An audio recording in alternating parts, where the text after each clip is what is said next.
There have been hundreds and hundreds and hundreds of hits based on the apotheosis. Baby, I made a horrible mistake and I want you back. I need you. But this one, this song, it's the king of all those songs. A 70s classic is told by the singer coming up. He wrote it when his wife walked out on him. And after he wrote it, he knew it was a #1 hit. He was so sure, he guaranteed the record label. Guaranteed him. Well, he was right. And decades later, still one of the biggest songs ever with every generation. This song was helped by a huge pause that was right before the chorus that made the ending of this song legendary. Find out the story coming up next on Professor of Rock. Hey, music junkies, Professor of Rock, always here to celebrate the greatest artists and the greatest songs of all time. I mean, if you used to save up your allowance or money from one of your first jobs to buy a new album back when we actually valued the physical product, you're going to definitely relate to this channel. Make sure to subscribe below right now. Click the bell so that you never miss out on our daily content. And also take a quick look at Patreon. We have that below. We give you more content. That helps us keep the music alive, more interviews, more videos, as does the merch that we offer. The shirts are below. And let people know that you believe in 3 chords and the truth. You know, today I'm excited because we go behind one of the greatest #1 hits in 1978. It's the smooth and satisfying rock and R&B classic, Baby Come Back by Player. Baby, come back. Any kind of fool could see. It's so great, it almost outhauls Hall & Oates. My kids walk around the house singing this song all the time. It's probably more popular now than it was at its peak. We're going to talk about why that is and the story about how it came together with Peter Beckett, the lead singer and the co-writer of this song as a founding member of Player back in the smooth 70s. I mean, this is a yacht rock classic. It's just awesome. So as we go into this interview, the story of song, I want to thank our sponsor, Zenni Eyewear. These are the glasses that I always wear. Make sure to be a part of the Zenni experience. When you go to zenni.com, if you do that, you can choose your exact frames, the color, the shape, the size. You get to add all the bells and whistles, the great features like blue blocks. It will actually protect your eyes from digital blue light that we see on our computers every day. Check it out today. Here's Peter Beckett. I want to ask you about one of the greatest songs of the 70s. What song is that? Baby Come Back. Oh, I know that one. Baby, come back. Any kind of fool could. #1 in the US and Canada. You know, #4 in New Zealand. I mean, it was such a massive song, and of course, certified gold, which huge deal, because now if a song is certified gold, you're #1 forever. Amazing. I mean, to sell that many copies of a record of the single, just a single, also a hit on the R&B charts. It went top 10. We were in Chicago on the first tour, which was Gino Vanelli.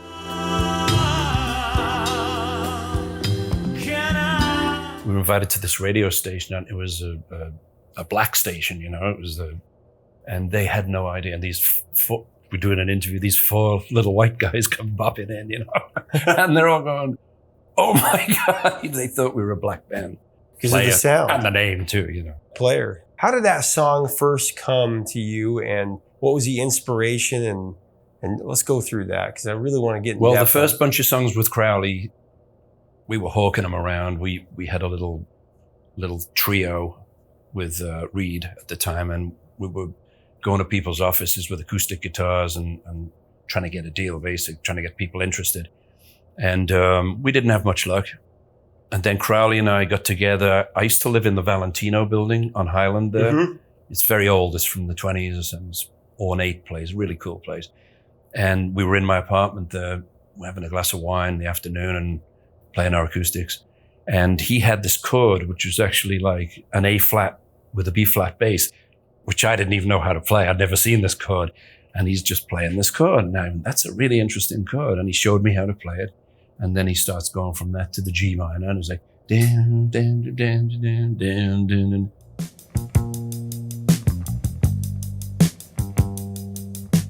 And we just started working on that, and we started writing words to it. And then later, we came up with the chorus without a title. We just had some lyrics and a verse.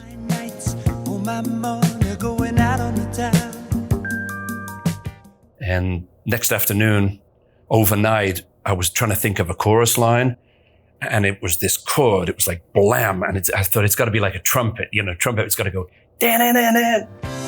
Baby, come back. Any kind of fool. And I'm thinking like steak and fries, fish and chips, whatever. And then I just thought of Baby Come Back, and I took it the next day. He loved it, and then we had a verse and a chorus. There was something in everything about you. The next day, we got together and we got the chords to the B section, and we got some of the lyrics.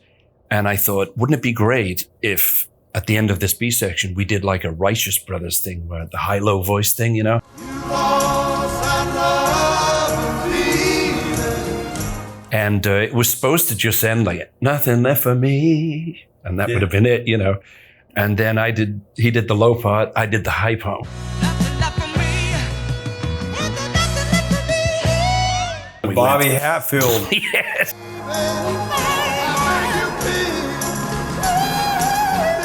And so everywhere we went after that, whenever we, go to somebody's office, we'd do a couple of songs and we'd do Baby Come Back.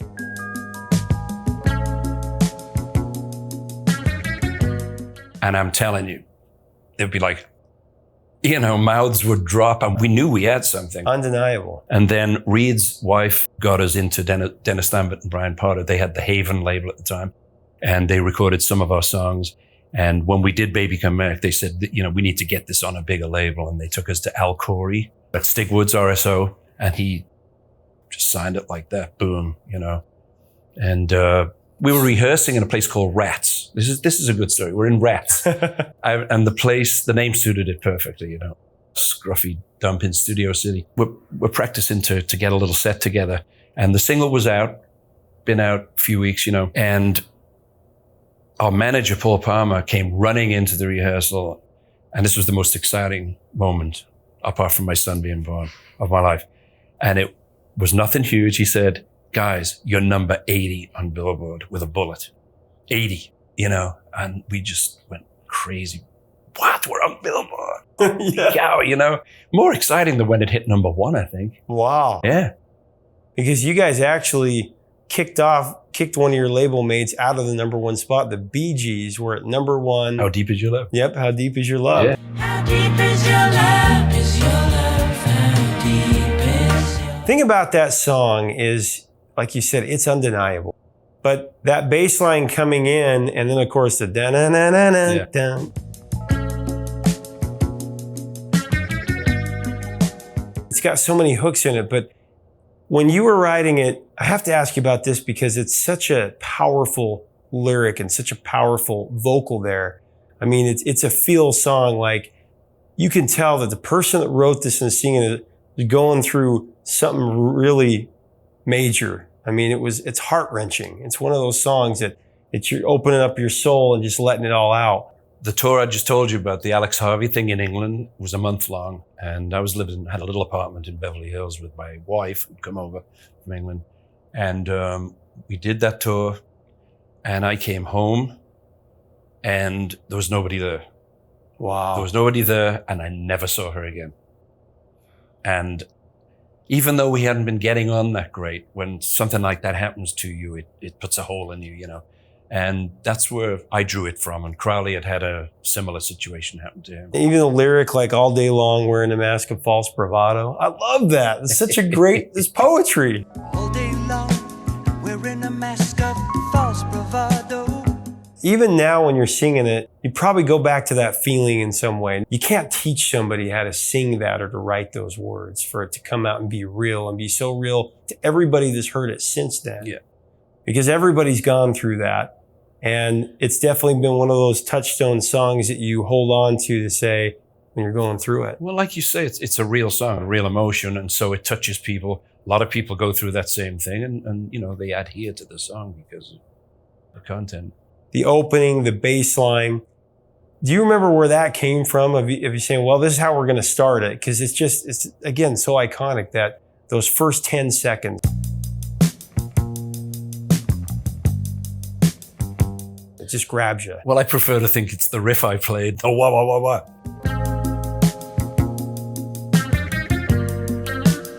That came together in rehearsal when we actually started playing it electronically, not acoustically.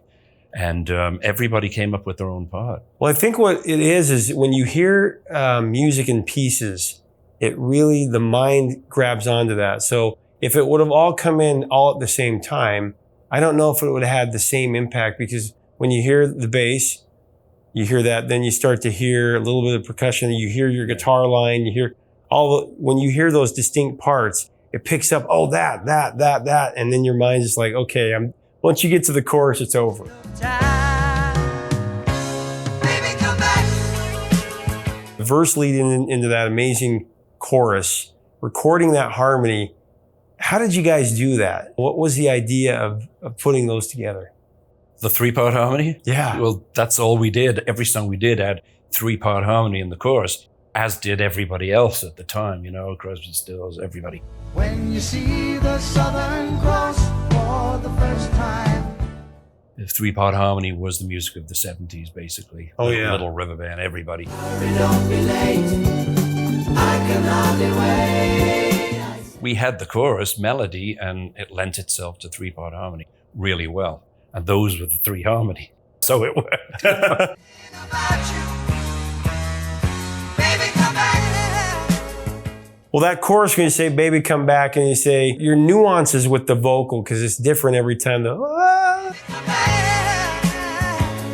You can blame it all on me. Little things that you guys are doing in there, that's what makes the song what it is. Well, it's that little bit of R&B touch, You go the verse, chorus, and then verse, chorus, but that bridge, the breakdown in the bridge, is like it was already going to be a #1 hit with the way you guys came with the verse and the chorus. But to throw in that bridge, it's a good and bridge. to take it out kind of into left field a little bit. Yeah. And then, like you said, it was supposed to end just on that part, and then to repeat that. How did that magic come together? It just happens, It's in the moment. I told you, it was just a case of it was supposed to end, and I threw in the high part because I wanted it to sound a little righteous, brother. I don't know what to tell you. Things happen. I love it how you have that pause. Well, that pause alive is a lot longer now. Yeah, it's a big, long gap now. We get applause, and it's... Wait for it comes. Oh, baby, come back. And it's just... I can still hit it too, which is amazing to me.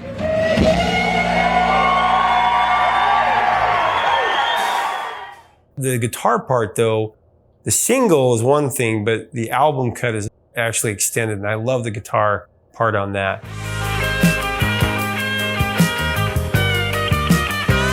Yeah, they faded out on the solo, on the single, and they play the whole solo. And the single's a little faster. They sped it up, so they wanted that 3-minute single. Perfect length. I hear on classic rock radio, a lot of times they'll play the extended version. You've probably heard all the different types of covers that they've had, like Lisa Stansfield. I heard that 2 weeks ago. Baby, come back. Any kind of fool can say. And of course, Vanessa Hudgens. Baby, come back to me. In my heart. But that definitely introduces it to a new generation, because, of course, she was in High School Musical, and the kids, the millennials, they know who she is. And so, well, Transformers, because it's been such a part of the pop culture vernacular, but the way it was used in Transformers was great.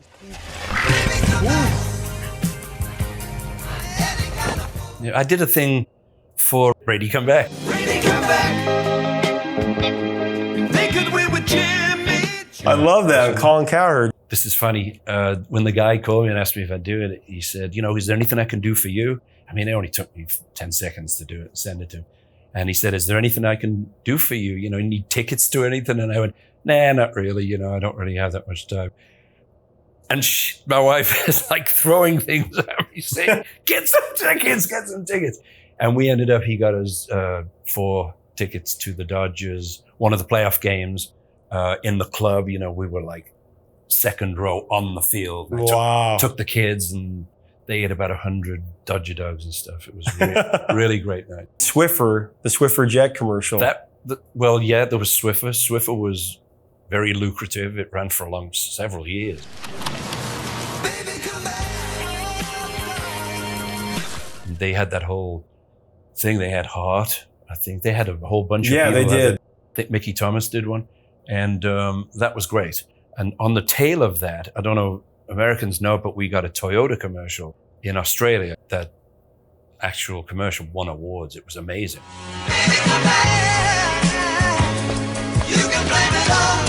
Well, King of the Hill. You can blame it all on me. I was wrong. The Simpsons. Hello, I'd like the Department of Missing Babies. Please hold. It's a song that, like we talked about, Yacht Rock. And Yacht Rock has definitely brought a lot of these. I think it's because there's such an interest in this music that doesn't sound robotic. It sounds real. And they call it really smooth music. And some people don't like that it's called that. But to me, it's like Steely Dan and Kenny Loggins and Player and all of these Ambrosio, Michael McDonald.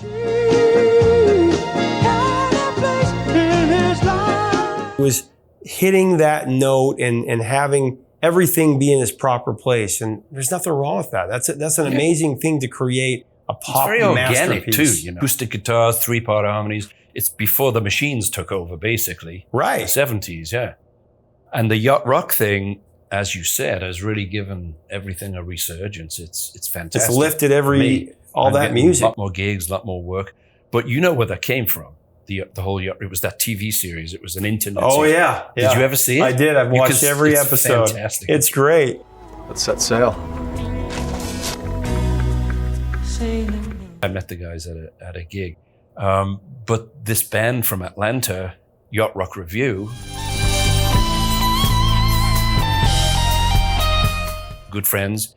I didn't know anything about yacht rock. I'd never heard of it. And I was at a kids baseball game with my kid who was about 11 then. And my cell went off and I answered and it was this guy and he said, "Hi, this is Peter Olson from Atlanta. I have a band called Yacht Rock Review." And I'm like, "What review?" You know?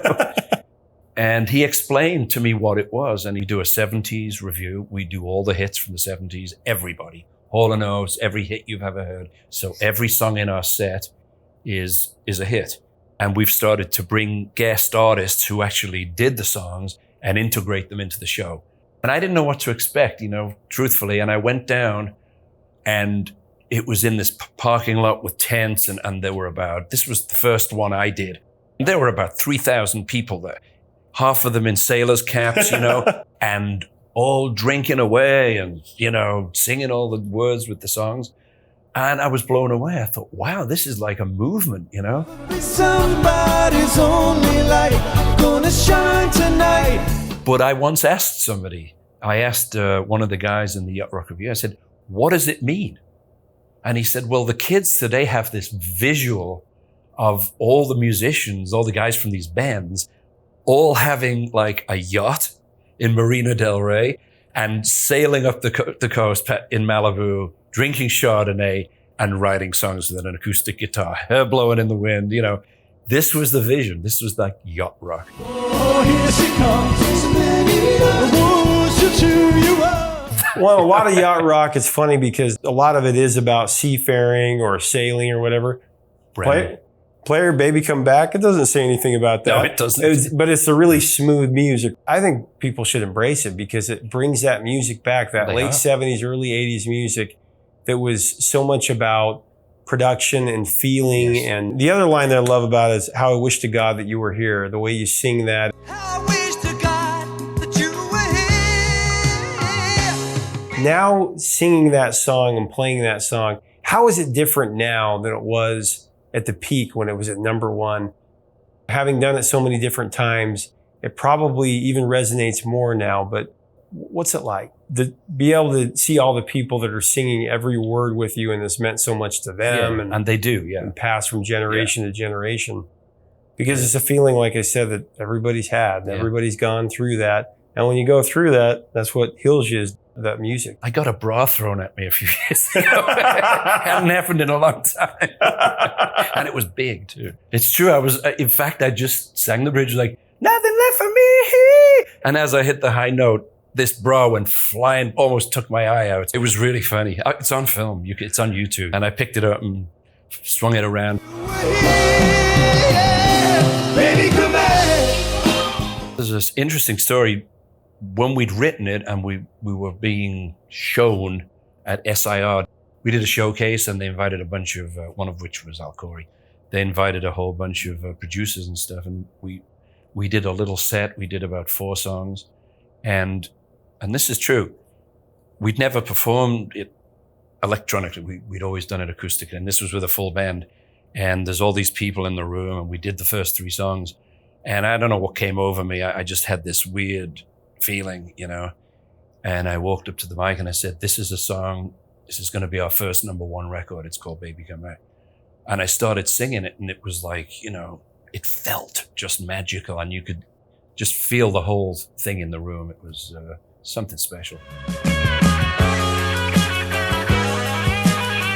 Hey, leave us a comment about this Smooth Daddy classic from the 70s. What are your favorite smooth classics from the rock era? Let's have a yacht rock love fest down below. What are your memories of this song? And make sure to check out the other yacht rock stories that we have on this channel. We have a lot. And finally, don't forget to subscribe. We'd love to have you be a part of this community. And Patreon and merch are below as well. Help us keep the music alive. That is the goal. Until next time, 3 chords and the truth, my friends.